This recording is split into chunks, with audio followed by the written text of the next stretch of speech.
بسم اللہ الرحمن الرحیم. ایاک نعبد و ایاک نستعین. اللہ تیری عبادت کرتا ہوں، تیرے سے مدد مانگتا ہوں. میرے پاکستانیوں، آج میں آپ سے جو بات کرنا چاہتا ہوں وہ جو میں نے آج سے 11 مہینے پہلے اپنی کیمپین شروع کی تھی حقیقی آزادی کی. میں پھر سے آپ کو اور میں خاص طور پہ اپنے نوجوانوں کو یہ بتانا چاہتا ہوں کہ دیکھیں حقیقی آزادی ہوتی کیا ہے. میں کافی آپ کو سمجھا چکا ہوں، کیونکہ ایک ملک کا لیڈر ایک باپ کی طرح ہوتا ہے. اس کا کام یہ نہیں ہوتا کہ ووٹس لے کے الیکشن آنا، اس کا کام ہوتا ہے اپنی قوم کی تربیت کرنا. تو میرا ایک تجربہ ہے، 70 سال میری عمر ہے، ساری دنیا میں پھر چکا ہوں. میں نے جس سسٹم کو ہم نے فالو کیا ہوا ہے، جو برطانیہ کا Westminster model of democracy, وہ میں نے بڑے قریب سے دیکھا ہوا ہے، کیونکہ میری بڑی زندگی گزری کرکٹ کھیلنے کی وجہ سے انگلینڈ کے اندر. اور میں نے پڑھا بھی پالیٹکس تھا اور پولیٹیکل ہسٹری میرا سبجیکٹ بھی تھا. تو میں صرف آپ کو یہ بتانا چاہتا ہوں کہ میں نے ساری دنیا کے سسٹمز دیکھ کے جب اپنی تحریک شروع کی تھی، آج سے اب تقریباً 27 سال اگلے سال ہو جائیں گے، اس کا میں نے نام رکھا تھا انصاف کی تحریک. انصاف کی تحریک وہ ہے جس کو کہتے ہیں رول آف لا، قانون کی حکمرانی. اور میں نے اس لیے شروع کی تھی کہ میرا ساری دنیا کا تجربہ یہ تھا کہ پاکستان کا مسئلہ ہی صرف ایک ہے، ہمارے انصاف نہیں ہے، ہمارے قانون کی حکمرانی نہیں ہے. ہمارا مسلسل اس ملک میں ایک طبقہ ہے جو قانون کے اوپر بیٹھ جاتا ہے، جو کہتا ہے ہم قانون سے اوپر ہیں. مارشل لا لگاتے ہیں تو سارا آئین ختم ہو جاتا ہے. پچھلے 60 سال میں آدھا وقت مارشل لا رہے ہیں. اس کے بعد جب یہ دونوں آئے، یہ دو خاندان آئے، انہوں نے جب لوٹنا شروع کیا تو انہوں نے ایک چیز کہی کہ سب کو پکڑ لو لیکن ہمیں نہ پکڑو، کیونکہ ہم قانون کے اوپر ہیں. ابھی بھی وہ جو باہر بھاگا ہوا ہے ملک سے جھوٹ بول کے، اس کی بیٹی جدھر پھر رہی ہے وہ کیا کہتی پھر رہی ہے؟ کسی کی جرت کیسے بڑھ رہی کہ ہمارے خلاف کیس کر دیا اور میرے باپ کو یہ کر دیا. وہ یہ نہیں کہتی کہ کیا اس نے قانون توڑا یا نہیں. وہ یہ نہیں بتاتی کہ اربوں روپے کی پراپرٹیز باہر جو اس لندن میں ان کے پاس ہے، ان کے بیٹوں کے پاس ہیں، وہ پیسہ آیا کدھر سے، اس کی بات نہیں کرتی. وہ تو جب پتہ نہیں تھا پیناما میں کہ کیا انکشاف ہو جانا ہے، تو 2 سال پہلے تو میری لندن تو چھوڑے پاکستان میں بھی کوئی پراپرٹی نہیں ہے. کبھی یہ بات نہیں کرتے کہ ان کا کیا، انہوں نے اس ملک سے ناجائز طریقے سے منی لانڈرنگ کر کے پیسہ باہر بھیجا، اس کے اوپر بات نہیں کرتے. سو وہ کیوں نہیں کرتے؟ کیونکہ یہاں عادت پڑ گئی ہے پچھلے 60 سال میں کہ اگر میں طاقتور ہوں تو میں قانون کے اوپر ہوں، مجھے کسی کی ضرورت ہے پکڑنے کی. تو اسی لیے میں نے اپنی پارٹی بنائی تھی. آج سے جس طرح میں نے کہا اب تقریباً 25 اپریل کو 27 سال ہو جائیں گے. تو جو پاکستان میں ہو رہا ہے، میں صرف آپ کو سمجھانا چاہتا ہوں کہ جس ملک کے اندر قانون کی حکمرانی ہوتی ہے وہاں ایسی چیزیں نہیں ہو سکتی، کیونکہ قانون سب سے اوپر ہوتا ہے. کوئی قانون نہیں توڑ سکتا. طاقتور کو یہ اجازت نہیں دیتا اس ملک کا قانون کہ آپ فیصلہ کریں کہ جی آپ ایک دم آئین توڑ دیں. کسی بھی اس ملک جدھر آج خوشحالی ہے، جدھر ہمارے لوگ مر کے ویزے لے کے یا کوشش کر کے پیسہ خرچ کر کے باہر جاتے ہیں، وہ کیوں جاتے ہیں؟ کیونکہ وہ خوشحال ملک ہے. وہ خوشحال اس لیے ہیں کہ وہاں انصاف ہے، وہ قانون کی حکمرانی ہے. میں نے اپنے لوگوں کو جب سے میں وزیر اعظم بنا، میں نے یہی سمجھانے کی کوشش کی کہ مدینہ کی ریاست میں میرے نبی صلی اللہ علیہ وسلم نے قانون کی حکمرانی، عدل اور انصاف قائم کر کے ان کو دنیا کی امامت کروائی. جو بنیاد رکھی تھی ریاست کی وہ عدل اور انصاف پہ رکھی تھی. غربت تھی، پیسہ نہیں تھا، برے حالات تھے، مہاجر آئے ہوئے تھے جن کے پاس سب کچھ چھوڑ کے آ گئے تھے. ادھر اس معاشرے کے اندر انہوں نے سب سے پہلے قانون انصاف قائم کیا، اور بعد میں خوشحالی آئی اور بعد میں وہ ایک عظیم قوم بنے. تو جو قانون کی حکمرانی ہے یا جو انصاف ہے وہ کرتا کیا ہے؟ وہ انسان کو آزاد کر دیتا ہے. اور آزاد انسان کی پرواز اوپر ہوتی ہے. تو یہ یاد رکھیں کہ جو حقیقی آزادی ہے، ایک تو انگریزوں سے ہم نے آزادی لی. ابھی 23 مارچ گزرا ہے کل.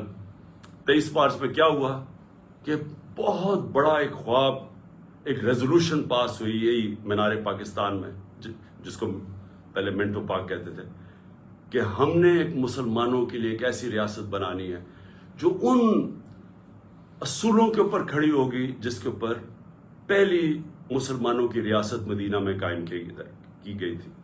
اور سب سے پہلے جو قائد اعظم ہمارے لیڈر تھے وہ سب سے بڑے کانسٹیٹیوشنسٹ تھے، وکیل تھے، قانون کی بات کرتے تھے.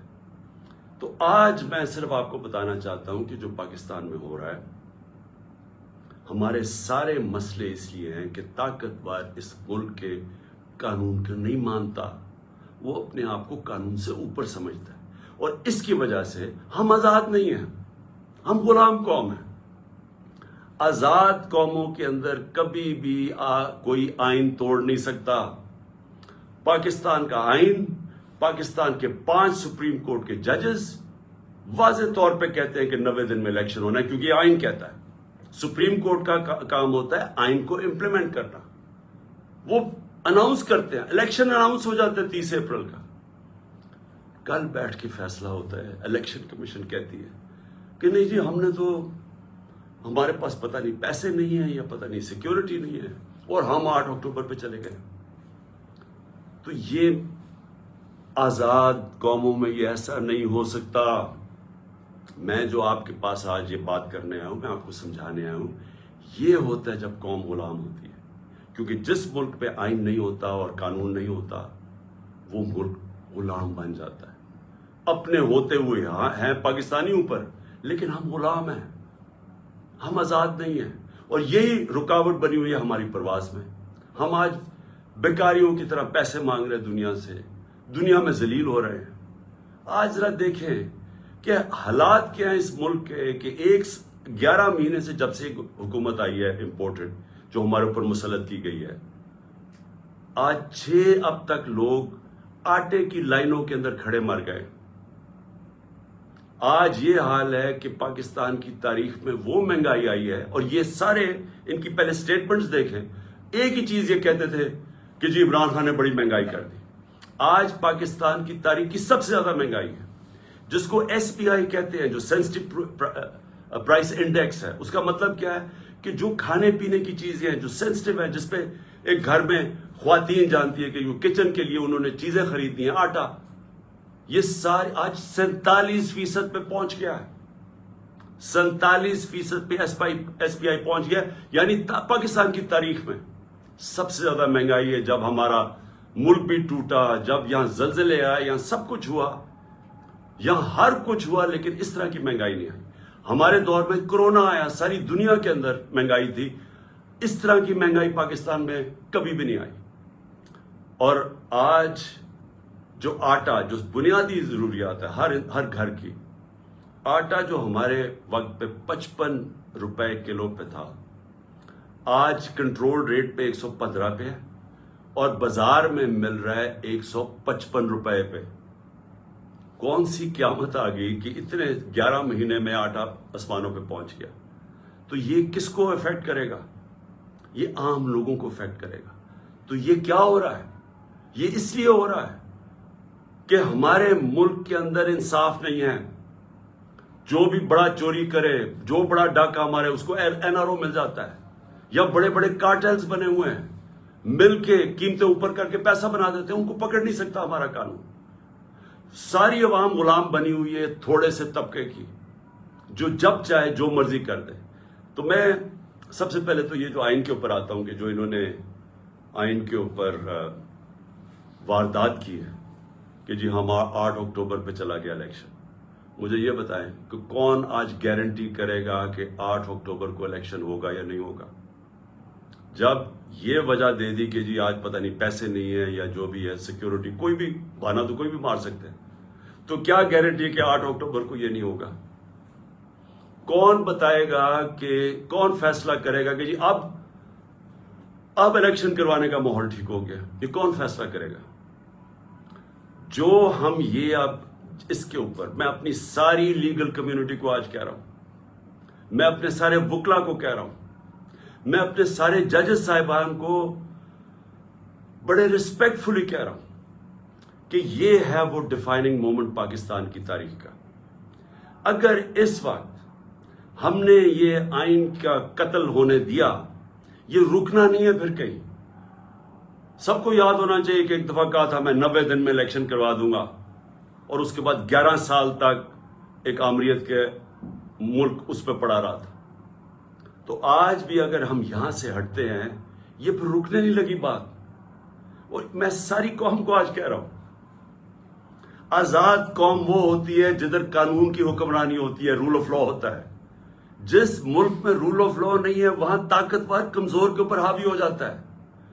کسی بھی، اب میں آپ کو مثال دیتا ہوں، دیکھیں اپنے آپ کے رشتہ دار ہوں گے، برطانیہ میں رہتے ہیں، امریکہ میں رہتے ہیں، یورپ میں رہتے ہیں، کبھی ان سے پوچھیں کہ کیا وہاں انہوں نے کبھی قبضہ گروپ کا نام سنا ہے؟ کبھی کسی کی پراپرٹی کے اوپر قبضہ ہوا ہے؟ کسی طاقتور نے کیا ہے؟ نہیں کر سکتا، کیونکہ قانون کا مطلب ہوتا ہے کمزور کو طاقتور سے اس کی حفاظت کرنا، اس کو تحفظ دینا۔ اس کو کہتے ہیں انصاف۔ جب حضرت عمر، حضرت ابو بکر، حضرت علی، ان کی پہلی سٹیٹمنٹ دیکھ لیں، جب وہ خلیفہ بنے پہلی سٹیٹمنٹ کیا تھی کہ کمزور اور طاقتور کو میں قانون کے سامنے ایک برابر کروں گا، یعنی انصاف قائم کروں گا۔ یہ بنیادی ضرورت ہوتی ہے قوم کی۔ انصاف ہی قوموں کو آزاد کرتا ہے۔ ان عربوں کو جنہوں نے میرے نبی صلی اللہ علیہ وسلم نے ایک قوم بنایا تھا، ایک قبیلوں کو ملا کے قوم بنایا تھا جس نے دنیا کی امامت کی تھی، اس کی بنیاد انصاف پہ رکھی گئی تھی، رول آف لا پہ۔ آج یہ جو سارے ملک خوشحال ہیں، یہ سارے رول آف لا ہے۔ تو جب آپ کے ملک میں رول آف لا نہیں ہے، لوگ آزاد نہیں ہیں۔ سب سے پہلے تو میں یہ بتا دوں کہ قبضہ گروپ ہے۔ اس کے بعد دیکھیں، کبھی سنا ہے کہ برطانیہ کے اندر یا یورپ کے اندر کسی کو NRO دیا گیا ہو؟ کسی نے پبلک کا پیسہ چوری کیا، اس کو NRO ملا ہو؟ کبھی سنا ہے؟ کبھی سنا ہے کہ جو آج تحریک انصاف کے ساتھ ہو رہا ہے؟ رات کو پولیس ہمارے لوگوں کے گھروں میں گھستی ہے۔ پہلے انہوں نے 25 میں کو یہ کیا، رات کے 2-2, 3-3 بجے لوگوں کے گھروں میں گھسے، وہاں لوگوں کو اٹھا کے لے گئے، وہ عورتیں تھیں ان کو ذلیل کیا، گالیاں نکالی پولیس نے۔ اب پھر وہی ہو رہا ہے۔ اب تک 1000 تحریک انصاف کے کارکنوں کو انہوں نے پکڑ لیا، چھاپے مارے ہیں۔ ابھی ملتان کے اندر وہ بیچارے افطاری پہ بیٹھے ہوئے تھے لوگ، پولیس نے افطاری پہ جا کے اٹھا کے لے گئے لوگوں کو۔ حسان نیازی میرا بھانجا ہے، باہر سے پڑھ کے آیا ہوا ہے، بڑی خواب دیکھتا ہے کہ پاکستان کے لیے وہ محنت کرنا چاہتا ہے، جان مارنا چاہتا ہے۔ اس کو جا کے پہلے تو اس کے پاس بیل تھی، اس کو اٹھا ہی نہیں سکتے تھے، اس کو پہلے اٹھایا، پھر اس کے اوپر کوئی انہوں نے دفعہ لگائی، کوئی FIR فیک لگا دی، کوئی پوچھنے والا نہیں۔ کسی مہذب معاشرے میں ایسے نہیں ہوتا۔ پھر اس کو انہوں نے جا کے ہیوملیٹ کرنے کی کوشش کی، ذلیل کرنے کی کوشش کی۔ وہی کپڑے اتارنے کا شوق ہے ان کو کہ کسی طرح اس کو ذلیل کریں، اس کو ماریں، مارا مورا۔ میں حسان نیازی اور سارے اپنے لوگوں کو بتانا چاہتا ہوں، دیکھیں ہمارا ایمان کا حصہ ہے کہ عزت اور ذلت اللہ کے ہاتھ میں ہے۔ جب یہ لوگ ایسے کرتے ہیں، یہ آپ کو ذلیل نہیں کرتے۔ یہ جو ظالم، جب یہ بزدل لوگ جیلوں کے اندر جب لوگوں کو مارتے ہیں اور یہ ٹارچر کرتے ہیں، یہ اپنے آپ کو ذلیل کرتے ہیں۔ ان کی زندگی میں ذلت لکھی ہوئی ہے، ان کو ادھر اور آخرت میں ان کو پوری سزا ملے گی اس کی۔ انگریز کے زمانے میں جب ہم غلام تھے انگریز کے، کبھی پولیٹیکل پرزنرز کو اس طرح ٹارچر نہیں کرتے تھے جو شہباز گل سے کیا، جو اعظم سواتی سے کیا، ننگا کر کے ان کو، جو میڈیا کے لوگوں سے کیا، جو جمیل فاروقی سے کیا، جو ہمارے سوشل میڈیا کے لوگوں کو پکڑ کے ننگا کر کے مارنا۔ یہ کوئی مہذب معاشرے میں ایسے نہیں ہوتا، آزاد ملکوں کے اندر یہ نہیں ہوتا۔ یہ صرف غلاموں کے ساتھ کرتے ہیں۔ اگر امریکہ نے کبھی کیا بھی تھا ٹارچر تو وہ دوسرے ملکوں میں جا کے کرتے تھے، اپنے ملک کے قانون کو اجازت نہیں دیتے تھے۔ گوانٹانامو اس لیے بنایا کہ وہ اپنے ملک سے باہر تھا، تو ادھر جا کے ان سے وہ چیزیں کرتے تھے جو اپنے ملک کے قوانین ان کو اجازت نہیں دیتے تھے، پرائے لوگوں سے بھی، فورنرز کو بھی اجازت نہیں دیتے کہ اپنے ملک میں ان کو ٹارچر کریں۔ ہمارے اپنے ملک میں جو پولیٹیکل پریزنس ہے اور جس طرح کا ان کو رویہ رکھا ہوا ہے، یعنی میں کبھی اپنی زندگی میں نہیں سوچتا تھا کہ ہماری ریاست اتنی نیچے گر سکتی ہے۔ اظہر بشوانی نوجوان ہے، وہ سوشل میڈیا کا، اس کو اٹھا لیا، ابھی تک نہیں پتا کدھر ہے وہ۔ اس کے ماں باپ کی مجھے میسج، اس کے بھائی بچارے مجھے ملنے آئے، غائب کر دیا اس کو۔ کیا اس کا قصور ہے؟ خوف پھیلانے کے لیے کہ یہاں ریاست ایسی ہے کہ آپ کو کچھ بھی کر سکتی ہے، تاکہ سب ڈر کے گھر میں ڈر کے رہے سارے۔ شاہد حسین انگلینڈ میں کامیاب بزنس مین، ایک پاکستان کی درد رکھتا ہوا کہ جی میں ملک کے لیے کچھ کرنا چاہتا ہوں، وہ یہاں کام کر رہا تھا، اس کو کل اٹھا کے غائب کر دیا، پتہ ہی نہیں وہ کدھر ہے۔ 1000 کارکن ہمارا اس کو جیلوں میں ہے، اس میں سے ایک نوجوان ہے فہد، وہ اسپیشل چائلڈ ہے، وہ ضلع شاہ کی طرح، وہ بھی ایک کیا اسے ہم کہیں درویش ہے، وہ یعنی اسپیشل چائلڈ ہے، وہ ملنگ ہے۔ اس کی بہنوں کی میسیجز آ رہی ہیں کہ جی وہ 14 سے اس کو غائب کیا ہوا اٹھا کے، یہاں 14 یہ جو پورا قلعہ زبان پاک کا قلعہ فتح کرنے کے لیے جو 3 طرف سے حملہ ہوا تھا، اس کو اٹھا کے لے گئے۔ کسی پاکستانیوں کسی آزاد معاشرے میں ایسے نہیں ہوتا، یہ مقبوضہ کشمیر میں کر رہے ہیں ایسے، جو یہاں ہو رہا ہے مقبوضہ کشمیر کے اندر اسی طرح لوگوں کو اٹھا رہے ہیں وہاں، جو ہم ہر روز مذمت کرتے ہیں اور ہم کشمیریوں کے ساتھ اظہار یکجہتی کرتے ہیں، اس لیے کہ ان سے یہ ظلم ہو رہا ہے، فلسطینیوں سے یہ ہوتا ہے، یہ ہمارے سے ہو رہا ہے یہاں، اور ایسا ہو رہا ہے ایسا خوف پھیلانے کے لیے کہ سب ڈر جائیں۔ عامر مغل ہمارا کارکن ادھر اسلام آباد کا، وہ نہیں تھا گھر میں، اس کے بچے کو 11 سال کے بچے کو اٹھا کے لے گئے۔ کون سے ملک میں یہ ہوتا ہے؟ میں پھر سے پوچھتا ہوں کہ کون سے ملک میں یہ ہوتا ہے؟ میں آج اپنی عدلیہ کو بھی کہنا چاہتا ہوں، میں پھر اپنی لیگل کمیونٹی کو کہنا چاہتا ہوں، آپ کے اوپر اللہ نے بہت بڑی ذمہ داری ڈالی ہے، کیونکہ آپ کا کام ہے ہمارے ہیومن رائٹس کو پروٹیکٹ کرنا۔ اور اس کے بعد میں اپنے گھر کا میں آخر میں آتا ہوں اس لیے کہ عدالت میں نے آج جج صاحب کو عدالت میں بتایا، میں نے کہا آپ نے کہا تھا کہ میرے گھر اگر کوئی سرچ وارنٹ لینے آئے گا تو وہ آپ نے طے کیا کہ ایک ان کا کوئی ایس پی پولیس تھا اور ایک ہمارا آدمی، اور وہ کٹھے سرچ کریں گے۔ ہم نے کہا بسم اللہ۔ 40 لوگوں نے دروازہ توڑ کے میرے گھر گھسائے، اور تب جب میں یہ بتا چکا ہوں، میں وہاں اسلام آباد تھا پیشی کے لیے، میری بیوی اکیلی دیندار خاتون جو دنیا میں جن کا واسطہ نہیں ہے، اپنی زندگی گزارتی ہے، وہ اکیلی یہاں سے دروازہ توڑ کے اندر گھسے۔ 40-50 پولیس والے کچھ چھتوں پہ چڑھ گئے، یہاں بےچارے جو لوگ ملے کچھ 4-5، ذرا دیکھیں وہ بےچارے ملازم، ان کو مار مار کے ان کی چیخوں کی آوازیں آ رہی ہیں، کسی کا بازو توڑ دیا پکڑ کے، ایک کو بیہوش کر کے وہ نالی میں پھینک کے چلے گئے۔ یعنی انسان تو چھوڑے، درندے بھی یہ نہیں کرتے۔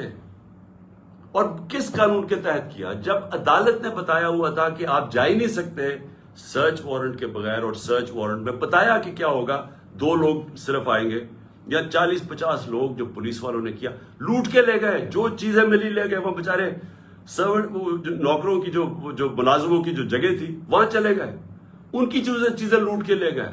سوشل میڈیا کا لڑکا تھا، وہ اپنے کیمرے وہ لوٹ کے لے کے چلے گئے۔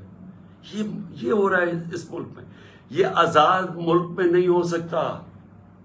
یہ غلاموں کو ایسے ہوتا ہے جن کے بھیڑ بکریاں کو ہمارے کوئی رائٹس ہی نہیں ہے۔ اور اس کے بعد میں نے یہ بھی کہا کہ مجھے پتا کیسے چلا کہ یہاں ایک واردات ہونے والی تھی۔ پہلے تو مجھے جوڈیشل کمپلیکس کے اندر مارنے کی پورا پلان بنا ہوا تھا۔ ہمارے وکیل جو اندر گئے، جو تھوڑے سے لوگ تھے، انہوں نے وہاں بتایا کہ ماحول ہی کچھ اور تھا، وہ نامعلوم لوگوں نے کمرے رکھے ہوئے تھے۔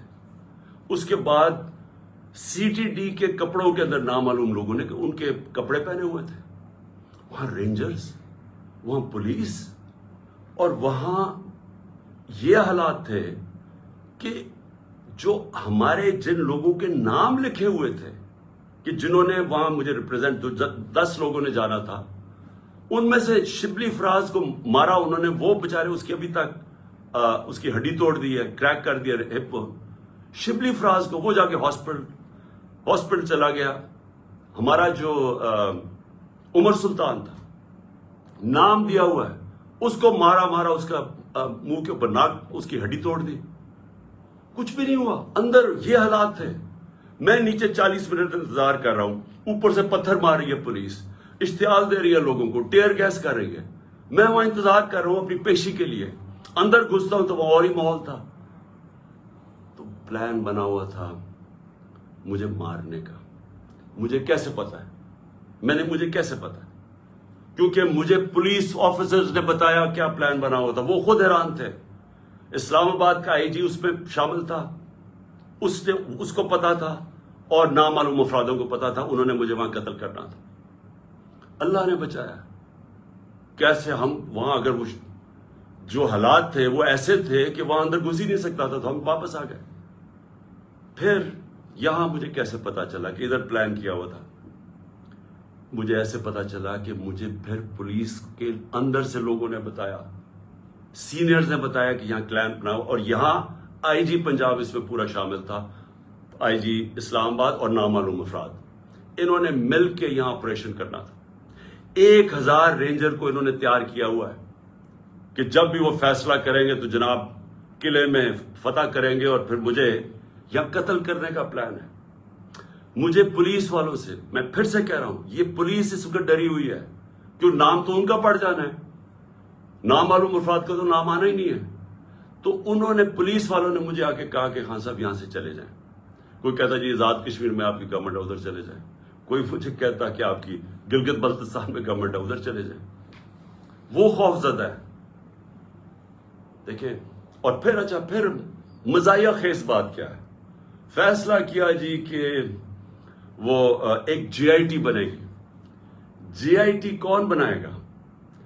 جی آئی ٹی وہ لوگ بنائیں گے جو مجھے قتل کرنا چاہتے ہیں. ابھی تک پہلے یہ تو پوچھیں کہ جو جی آئی ٹی میرے اوپر بنی ہوئی تھی اس کو تباہ کس نے، سیبوٹاج کس نے کیا؟ کیا ہوا کہ وہ جو جی آئی ٹی کے فائنڈنگز تھیں اس کا ریکارڈ کدھر سے غائب کیا گیا؟ کیوں آفیسرز بدلے گئے؟ کیوں جیسی یہ کیئر ٹیکر گورنمنٹ آئی وہ جے آئی ٹی کو ڈسبینڈ کیا گیا، اور وہی آفیسر جو ان کو اوپر بٹھا دیا جو سیبوٹاج کرنا چاہتے تھے، جن کے اوپر پروسیکیوٹر جنرل نے کہا کہ ان کے اوپر کارروائی کرو کہ انہوں نے جے آئی ٹی کو سیبوٹاج کیا، انہی کو انہوں نے آ کے اوپر بٹھا دیا.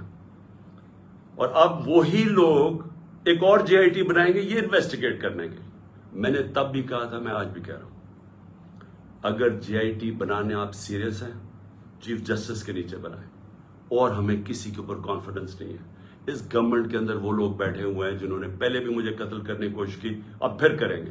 میں اور بار بار کہہ بیٹھا ہوں کہ کریں گے، کیونکہ ان کو خوف زدہ ہے کہ کہیں عمران خان آ گیا تو ہمارا احتساب ہو جائے گا. اس خوف سے یہ سارے ڈرامے ہو رہے ہیں یہاں، یہ جو ساری یہ تیاری کی جا رہی ہے کہ جناب ایک اور حملہ کرے. لیکن میں آج اپنے سارے لوگوں کو کہنا چاہتا ہوں، دیکھیں میرے کارکنوں کو بھی میں آپ کو میسج دینا چاہتا ہوں، اپنی قوم کو میسج دینا چاہتا ہوں. دیکھیں، پہلے تو میں نے کبھی یہ مجھے کہتے نہیں جی آزاد کشمیر چلے جاؤ، میرا یہ ایمان کا حصہ ہے. جب اللہ نے فیصلہ کر لیا اس دنیا سے جانا ہے، چاہے میں وہ آزاد کشمیر چلا جاؤں، چاہے میں جدھر مرضی چلا جاؤں، کوئی نہیں روک سکتا. یہ قرآن کے واضح لکھا ہوا ہے. جنگ خندق اور میرے خیال میں جنگ بدر کے بعد بھی یہ آیتیں یہ تھی کہ آپ موت سے نہیں بھاگ سکتے. سو مجھے کوئی میں تو اللہ پہ ایمان رکھتا ہوں، میرا تو ہے ہی نصب العین یا کا نعبد و یا کا نستعین، میں تو اس کے اوپر اس سے مدد مانگتا ہوں. لیکن میں اپنی ساری قوم کو بھی آج کہنا چاہتا ہوں کہ دیکھیں، اگر آپ اس ملک کو حقیقی طور پہ آزاد کرنا چاہتے ہیں تو آپ سب کو قربانیاں دینی پڑیں گی. کبھی بھی آزادی قربانیوں کے بغیر نہیں ملتی.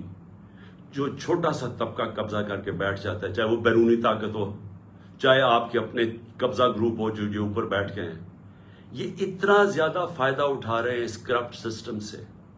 لوگ تو لائنوں میں لگ کے آٹے کی لائنوں میں مر رہے ہیں، لیکن ان کے پاس جو ایک تو ان کے اربوں روپے کے کیسز معاف ہو رہے ہیں، اور مزید اور پیسے بنانے کی ان کی اپرچونٹیز ہیں. پیسہ ان کا باہر پڑا ہے, ملک ڈوبتا ہے, ان کو فرق نہیں پڑتا. اگر آپ کا کسی کا خیال ہے کہ یہ جو قبضہ گروپ آرام سے چھوڑ کے چلا جائے گا, غلط فہمی میں نہ رہے. آزادی کے لیے قربانی اور جدوجہد دینی پڑتی ہے. آپ سب کو میں آج کہہ رہا ہوں کہ میں تو تیار ہوں, میں اس کو جہاد سمجھتا ہوں, میں پولیٹکس نہیں سمجھتا. میں تو تیار ہوں, جو اللہ نے فیصلہ کرنا ہے, لیکن میں تو یہیں بیٹھا رہوں گا زمان پاک میں. جس نے آنا ہے یہاں آگے مار دے, لیکن میں یہاں سے نہیں جانے لگا. اور میں آپ سب کو یہ میسج دینا چاہتا ہوں. دیکھیں, یہ خوف جو ہے نا, یہ پھیلایا جا رہا ہے, یہ لوگوں کو پکڑ دکڑ اور یہ اور وہ اور ذلیل کرنے کی کوشش کر رہے ہیں. یہ اپنے آپ کو ذلیل کر رہے ہیں. آپ نے کسی نے اس سے خوف زدہ ہو کے اپنی آزادی کی تحریک سے پیچھے نہیں ہٹنا, کیونکہ ایسا موقع شاید آئے نا, جو اس وقت قوم کھڑی ہوگی اور جو شعور آ گیا قوم میں, جو ہمارے نوجوان آج کھڑے ہو گئے ہیں, آپ نے اب اس سے پیچھے نہیں ہٹنا. یہ تحریک ادھر پہنچے گی جدھر ہم اپنے آپ کو ایسے ایک وہ پاکستان بنے گا جدھر ہمیں کوئی خوف نہیں ہوگا کہ ہمارے اوپر کوئی ظلم کر سکے, جدھر ہمیں ساروں کو, کمزور سے کمزور کو پتا ہوگا کہ کسی نہ کچہری میں, نہ تھانے میں, نہ کسی پٹوار خانے میں کوئی اس کے اوپر ظلم نہیں کر سکتا, نہ کوئی نامعلوم افراد آ کے اس کو رات کو اٹھا لیں گے, کیونکہ ہم آزاد ہوں گے, کیونکہ قانون ہمیں پروٹیکشن دے گا. تو میں جو آپ کی اصل جو اینڈ میں آنے لگا ہوں, آپ نے اس سے کسی سے نہیں گھبرانا. قوم نے کھڑے ہونا ہے. ہم نے اپنی آزادی کے لیے آخری خون کے قطرے تک ہم نے لڑنا ہے. ہم نے پرامن طریقے سے مقابلہ کرنا ہے. اور جو میرا مینار پاکستان کا جلسہ ہے, جو کل شام کو انشاءاللہ, کل رات کو عشاء کے بعد, تراویح کے بعد جو انشاءاللہ ہم مینار پاکستان میں جلسہ کریں گے, میں آپ کو اپنے حقیقی آزادی کا پورا روڈ میپ بتاؤں گا. میں آپ کو بتاؤں گا کہ ہم نے کیسے اس عذاب سے نکلنا ہے, ہم نے کیسے اپنے ملک کو, یہ جو دلدل میں ہم پھنس گئے ہیں, جو برے حالات ہیں, ہم نے کیسے نکلنا ہے اس سے. میں انشاءاللہ آپ کو اپنا پورا پلان بھی دوں گا. جو بھی کہتے ہیں جی بارش ہوگی, ہمیں کوئی بارش کی فکر نہیں ہے. قوم نے اس طرح نکلنا ہے کہ آپ نے پیغام دینا ہے ان لوگوں کو جو ہماری آزادی ختم کر کے بیٹھے ہوئے ہیں کہ یہ ایک زندہ قوم ہے. لاہور کے لوگوں کو میرا خاص طور پہ پیغام ہے کہ دیکھیں, تحریکیں جو لاہور سے شروع ہوتی ہیں وہ سارے پاکستان میں پھیل جاتی ہیں. میرے سامنے 1970 میں لاہور میں تحریک شروع ہوئی تھی. آج بھی وہ وقت آ گیا, لاہور کے لوگوں آپ نے نکلنا ہے, اور آپ نے پوری طرح مینار پاکستان میں میرے ساتھ کل میری پوری تقریر سننی ہے. یہ میرا پہلی بار میں قوم کے سامنے تقریر کروں گا, یہ پہلی دفعہ ہوگا اس سال. یہ اس سال کا میرا پہلا جلسہ ہوگا. اس میں چاہتا ہوں کہ آپ بھرپور طریقے سے شرکت کریں, اور آپ جو میں آپ کو روڈ میپ دینے لگا ہوں حقیقی آزادی کا, اور ہم نے کیسے اپنی معیشت کو اس دلدل سے نکالنا ہے, آپ نے سب نے آ کے اور اس میں شرکت کرنی ہے. سارے لاہور کو میں پھر کہہ رہا ہوں, انہوں نے ہر قسم کی رکاوٹیں ڈالی ہیں. یہ پکڑ دکڑ بھی لوگوں کی اس لیے کر رہے ہیں کہ لوگ تاکہ ڈرے, تاکہ لوگ آئے نہ, تاکہ ہمارے کارکنوں کو پکڑیں گے تو لوگ پہنچیں گے نہیں. کوئی فرق نہیں پڑتا. آپ نے اس ظالم اور اس وہ سوچ جو ملک کو سمجھتی ہے کہ ہم بھیڑ بکریاں ہیں, اس کو شکست دینے کے لیے آپ نے سب کل نکلنا ہے. اور انشاءاللہ تراویح کے بعد رات کے 9 بجے انشاءاللہ پھر ہم آپ سب سے مینار پاکستان میں ملاقات ہوگی. پاکستان زندہ باد.